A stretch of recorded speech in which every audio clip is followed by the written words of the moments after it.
നാട്ടിലൊക്കെ ഒന്ന് മഴ പെയ്യാന്ന എന്തൊരു ചൂടാന്ന്, സുബ്ഹാനല്ലാഹ്, ഭയങ്കര ചൂടാണ്. മഴക്കാലം ഡിസംബറിലാണ് ഇപ്പോൾ ഈ ചൂട് അവിടെ കാണുന്നത്. എന്തായിരിക്കും ഇപ്പം ഇനി ചൂടുകാലം വന്നാലൊക്കെ? അല്ലാഹു, ഇവിടെ നമുക്ക് എ സി എങ്കിലും ഉണ്ടെന്ന് വിചാരിക്കാമല്ലോ. നാട്ടിലാരെ എ സി? നാട്ടിൽ ഇശാസ്കാരം കഴിഞ്ഞാൽ ഫാൻ ഓഫാക്കി പോകും. സുബ്ഹാനല്ലാഹ്, മുക്രിക്ക ഫാൻ ഓഫാക്കി അത് ഇട്ടാൽ പിന്നെ കച്ചറയാണ് അവിടെ. സമയം കഴിഞ്ഞു.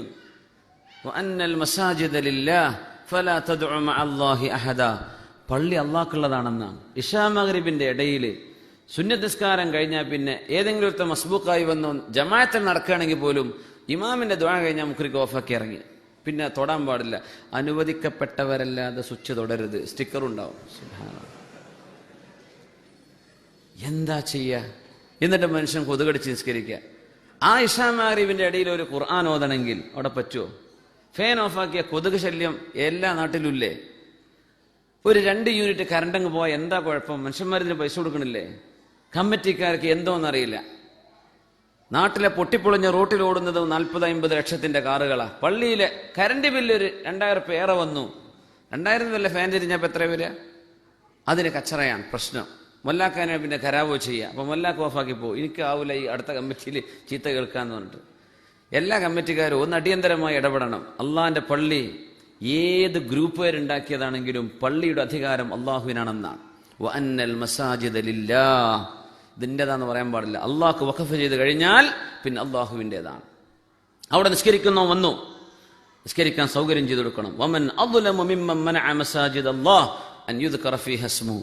അള്ളാഹുവിനെ പറ്റി ഓർക്കാനും ഖുർആൻ ഓതാനും അള്ളാഹിന്റെ പള്ളിയിൽ സൗകര്യം ചെയ്യാതെ വന്നാൽ അവരെ പോലെ അക്രമം ചെയ്ത ആൾ ആരാണ്? അപ്പൊ അത് വലിയ വിഷയമാണ്. അങ്ങനെ ഒരു കമ്മിറ്റിക്ക് പള്ളിക്കൊക്കെ എത്ര വരുമാനമാണ് എന്നിട്ടായി പിശുക്കുന്നത്? അതാണ് ഞാൻ ആലോചിക്കുന്നത്. നല്ല വരുമാനമുള്ള പള്ളികളായി പിശുക്കുന്നത് ചെയ്യാൻ പാടില്ല, ഒരിക്കലും ചെയ്യാൻ പാടില്ല. ഒരാളെങ്കിലും ആ മനുഷ്യൻ ഫാൻ ഇട്ടോട്ടെ, അതിനെന്താ കുഴപ്പം? ആൾ നിസ്കരിക്കാൻ വന്നതല്ലേ, പള്ളി അതിനുണ്ടാക്കിയതല്ലേ. അതിനിപ്പോൾ ബില്ലങ്ങ് ഏറെ വന്നു. ഇത്ര ഗൾഫുകാർ അവരൊക്കെ കൊടുത്ത ചോരയുടെ പൈസയല്ലേ നമ്മുടെ നാട്ടിലെ പള്ളിയും കാര്യങ്ങളൊക്കെ നടക്കുന്നത്. അപ്പൊ അതിന്റെ പേരിലൊന്നും വലിയ ഇഷ്യൂ ആക്കി എന്ത് ചെയ്യരുത്, മനുഷ്യന്മാര് പിശുക്കരുത്. എന്ത് പിശുക്കാതൊക്കെ മാനക്കേടായി പോണു പറയാൻ തന്നെ. ഫാൻ ഓഫാക്കി പോവാൻ, സുബ്ഹാനല്ലാഹ്, ആളെ അകത്തുണ്ടായിരിക്കെ ഒന്നും ചെയ്യാൻ പാടുള്ളതല്ല. അവൻ ചുരുക്കി പറയാം, നമ്മൾ വലിയ സൗകര്യത്തിലാണ് അൽഹംദുലില്ലാഹ്. ഇവിടെ നമുക്ക് തണുത്തിരിക്കാലോ, കൊതുകൊന്നുമില്ലല്ലോ, അൽഹംദുലില്ലാഹ്, വലിയ ഭാഗ്യമാണ്. ഇവിടെ നിന്ന് ഗൾഫിൽ നിന്ന് നിസ്കരിച്ചിട്ട് നിസ്കാരത്തിൽ അള്ളാഹിനെ പറ്റി ഓർമ്മ വരുന്നില്ലെങ്കിൽ കാര്യം പോക്കാ. നാട്ടിൽ പിന്നെ കൊതുകടിച്ചിട്ടും ബസ്സിന്റെ ഹോണും വണ്ടികളുടെ സൗണ്ടും ഒച്ചപ്പാടും സമരക്കാരെ ജാതി ഇതിൻ്റെയൊക്കെ ഇടയിൽ ചിലപ്പോൾ അങ്ങോട്ടും ഇങ്ങോട്ടൊക്കെ കൽബ് പോയിന്ന് വരും. ഇത്രയും ശാന്തമായി വളരെ റാഹത്തായി എന്തോ ഒരു സുജൂദിലൊക്കെ കടന്ന് മൂക്കെടുക്കാൻ തോന്നൂല, അത്രയ്ക്ക് സുഗന്ധമുള്ള കാർപ്പറ്റും. സുബ്ഹാനല്ലാഹ്, ഇത്രയും മനോഹരമായിട്ട് ശാന്തമായിട്ട് അല്ലാഹു അക്ബർ, എന്തോ ഒരു ചുരുക്കുള്ള ഖിറാത്ത്, എന്ത് രസമുള്ള പള്ളികൾ, എന്തോ ഒരു വൃത്തി. എന്നിട്ട് നമുക്ക് അള്ളാഹിനെ ഓർമ്മ വരുന്നില്ലെങ്കിലേ അടിയന്തരമായിട്ട് നിങ്ങൾ ആരെയും കാണണം. അത് ഗുരുതരമായൊരു പ്രശ്നം തന്നെയാണ്. അപ്പോൾ അള്ളാഹു തആല നമ്മുടെ നിസ്കാരത്തിൽ ഖുശൂ തരട്ടെ. ആമീൻ യാ റബ്ബൽ ആലമീൻ. നാട്ടിലുള്ളവർക്ക് അള്ളാഹ് കൊടുക്കട്ടെ. കറണ്ട് ഓഫാക്കി പിഷ്കണ ഏർപ്പാട് അള്ളാഹ് നിർത്തി തരട്ടെ. അത് കമ്മിറ്റിക്കാരൊക്കെ ഒന്ന് ഓർമ്മിപ്പിക്കുക. നാട്ടിലൊക്കെ ചെല്ലുമ്പോഴേ ഇശാ മഗ്രിബിന്റെ ഇടയിലൊക്കെ എല്ലാ നാട്ടിലും ഇശാ വരെ ഖുർആൻ ഓതിരിക്കുന്ന പള്ളികളാണ്. അവിടെ ഖുർആനും സ്വലാത്തും ദിക്റും ദുആയും ഹദ്ദാദ് റാത്തിബ് ചൊല്ലുന്നവരുണ്ട്, അവിടെ വിശുദ്ധ ഖുർആൻ ഖത്തം തീർക്കുന്നവരുണ്ടാവും. ഇരുന്നൂടെ എന്താ? റമദാനിൽ വരെ ലൈറ്റ് ഓഫ് ആക്കി പോകും. ഇശാസ്കാരം തറാവി കഴിഞ്ഞാൽ പിന്നെ ഓഫാക്കി. ഖിയാമുൽ ലൈലോ തഹജ്ജുദോ പള്ളി ഇബാദത്തിനുള്ളതാണ്. അവിടെ വരുന്നവർക്ക് ആശ്വാസപരമായി ഇബാദത്ത് ചെയ്യാനാ ആ ഫാൻ അവിടെ വെച്ചിട്ടുള്ളത്. എന്നാൽ ജമാഅത്ത് കഴിഞ്ഞാൽ പിന്നെ ഓഫാക്കാനുള്ളതല്ല. പള്ളിയിൽ വരുന്നവർക്ക് ഇബാദത്ത് ചെയ്യാനുള്ള സൗകര്യമാണത്. അതുപോലെ ബാത്റൂം പൂട്ടി പോകുന്ന ഏർപ്പാട് നമ്മൾ പറഞ്ഞിട്ടുണ്ട് ചിലയിടത്തൊക്കെ. നിർത്തിക്കണമെന്ന് അല്ലാഹു അലം. ഗോദ്രേജിന്റെ പൂട്ടൊക്കെ വേണ്ട തക്കാളി പെട്ട് കിട്ടുമെന്നൊക്കെ നമ്മളെ ആരെയും സിദ്ദീഖ് സാഹിബ് പറഞ്ഞിട്ടുണ്ട്. എനിക്ക് തോന്നുന്നു ആ ജാതി പൂട്ടൊക്കെ പെട്ടത് നാട്ടിലെ ടോയ്ലറ്റുകൾക്കാണ്. മൂത്രമൊഴിക്കാനുള്ള സൗകര്യമല്ല, ഒരാൾക്ക് ടോയ്ലറ്റിൽ തന്നെ പോകണമെന്നുള്ള സൗകര്യം എന്താ ചെയ്യുക? മുക്രിക്ക പൂട്ടി ചാവി പോക്കറ്റിലിട്ട് ബസ്സേരി പോയിട്ടുണ്ടാവും.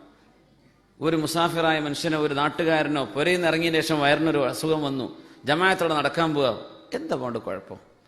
ബാത്റൂം ക്ലീൻ ആക്കുന്നില്ലേ? നമ്മുടെ മൂത്രപ്പുരകളൊക്കെ ക്ലീനാക്കി നല്ല വൃത്തിയാക്കി കൊണ്ടുനടക്കേണ്ടതാണ്. നമ്മുടെ ഈ പഴയ മൂത്രമണക്കൊന്നും പാടില്ല, ഒക്കെ ഒഴിവാക്കി അതിനൊരു പങ്കാളിനെ വിളിച്ച് കൂലി കൊടുത്താലും കുഴപ്പമില്ല. പള്ളിയിലെ മുക്രിക്കാരെ കൊണ്ട് ചെയ്യിക്കരുത്. മുക്രിക്ക മൂത്രപ്പുര കഴുകാനുള്ള ആളല്ല, അവരൊക്കെ മുഅദ്ദിനുമാരാണ്, ഇൽമ പഠിപ്പിക്കുന്ന ആൾക്കാരാണ്. അവരൊന്നും ആ പണി ഏൽപ്പിക്കാനും പാടില്ല. അതൊക്കെ എന്ത് ചെയ്യണം? വേറെ ആളെ കൊണ്ടുവന്നിട്ട് ടോയ്ലറ്റ് ക്ലീൻ ആക്കണം, അത്രയല്ലേ ഉള്ളൂ. എന്താ അപ്പം അങ്ങനെ ടോയ്ലറ്റ് ഇരുന്നാൽ അതൊരു അസൂയ, അങ്ങനെ അസൂയിക്കണ്ടെന്നുള്ള ചോദന പോലെ. സുബ്ഹാനല്ലാഹ്, എന്താ ചെയ്യാൻ? ഇവിടെയൊക്കെ എത്രയോ ടോയ്ലറ്റുകൾ, എത്ര റാഹത്ത്, എത്ര മനുഷ്യന്മാരെ ദുആ കിട്ടും. അല്ലാഹുവേ ഈ പള്ളി ഉണ്ടാക്കിയ ആൾക്ക് അല്ലാഹ് ഖൈർ ചെയ്യട്ടെ, ഞാൻ വല്ലാത്ത ഇടങ്ങാറായിരുന്നു, റാഹത്തായി. ഒരു ദുആ അല്ലേ? മറ്റു ശപിക്കൂലേ? കണ്ടില്ലേ, മുല്ലാക്കാനെയും ശപിക്കും, കമ്മിറ്റിക്കാരെയും ശപിക്കും, പൂട്ടിട്ട് പോയിക്കണ്ടല്ലേ. എന്തിനായി പൂട്ടിടുന്നെന്ന് അള്ളാഹു അലൻ്റെ ഉള്ളിൽ എന്താണ് വിലമതിക്കാനാവാത്തതെന്ന് അള്ളാഹു അല. അപ്പോൾ അള്ളാഹു സുബ്ഹാനഹു വ തആല കാര്യങ്ങൾ മനസ്സിലാക്കാൻ തൗഫീഖ് തരട്ടെ. സംഗതി നിസ്സാരമായ വിഷയങ്ങളാണ്, പക്ഷേ അതൊക്കെ ഉപകാരങ്ങൾ തടഞ്ഞു വെക്കലാണ്. വയംനഊനൽ മാഊൻ, മനുഷ്യന്മാർക്ക് ചെറിയ ഉപകാരം പോലും തടഞ്ഞു വെക്കുന്നവൻ മുനാഫിക്കിന്റെ സ്വഭാവമാണ്. പരിശുദ്ധ ഖുർആൻ പറയും വയംനഊനൽ മാഊൻ, ചെറിയൊരു ഉപകാരം അതും കൊടുക്കൂല. അത് മുനാഫിക്കീങ്ങളാ ചെയ്യാനാ, നമ്മൾ ചെയ്യരുത്.